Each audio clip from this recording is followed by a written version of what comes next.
1-1 at the very start of the second half. FIFA club বিশ্বকাপে চমক দেখালো Saudi আরবের ক্লাব আল হিলাল।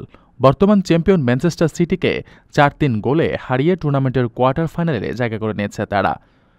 ম্যাচটি ছিল নাটকীয়তায় ভরপুর এবং শেষ পর্যন্ত এশিয়ান ফুটবলের ইতিহাসে জায়গা করে নেওয়ার মতো এক জয় ছিনিয়ে নেয় আল হিলাল। ম্যাচের শুরুটা ছিল ম্যানচেস্টার সিটির নিয়ন্ত্রণে। 9 মিনিটেই বার্নার্দো সিলভার গোলে এগিয়ে যায় ইংলিশ জায়ান্টরা। একের পর এক আক্রমণে গোলের খোঁজে মারিয়া সিটি বারবার আঘাত হানে, কিন্তু আল হিলালের গোলরক্ষক ইয়াসিন বনু ছিলেন দেয়ালের মতো। পুরো ম্যাচে 10টি সেভ করে তিনি নিজেকে প্রমাণ করেন রক্ষণের প্রধান স্তম্ভ হিসেবে। বিরতির পর বদলে যায় চিত্র। 46 মিনিটে মার্কোস লিওনার্দো গোল করে সমতায় ফেরান আল হিলালকে। এরপর 52 মিনিটে ম্যালকমের গোলে সৌদি ক্লাবটি এগিয়ে গেল। মাত্র 3 মিনিট পরই আর্লিং হল্যান্ডের গোলে আবারও সমতায় ফিরে সিটি। নির্ধারিত 90 মিনিটে ফলাফল 2-2 থাকায় ম্যাচ গড়ায় অতিরিক্ত সময়ে। 94 মিনিটে কালিদু কুলিবালির হেডারে আবারও এগিয়ে যায় আল হিলাল।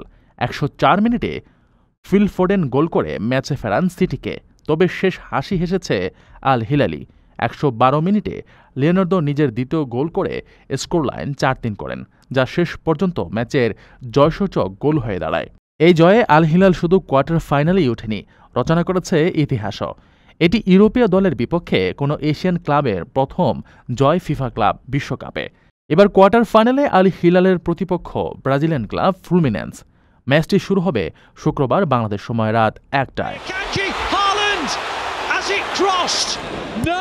আপনার স্বপ্নগুলো আকাশ ছুবে প্রবাসীর হেলিকপ্টারের মাধ্যমে। বিয়ে, জন্মদিন অথবা যে কোনো বিশেষ প্রয়োজনে হেলিকপ্টার ভাড়া করতে যোগাযোগ করুন স্ক্রিনে দেয়া নাম্বারে। প্রবাসীর হেলিকপ্টার, নিরাপদ ও সাশ্রয়ী বাহনের বিশ্বস্ত নাম।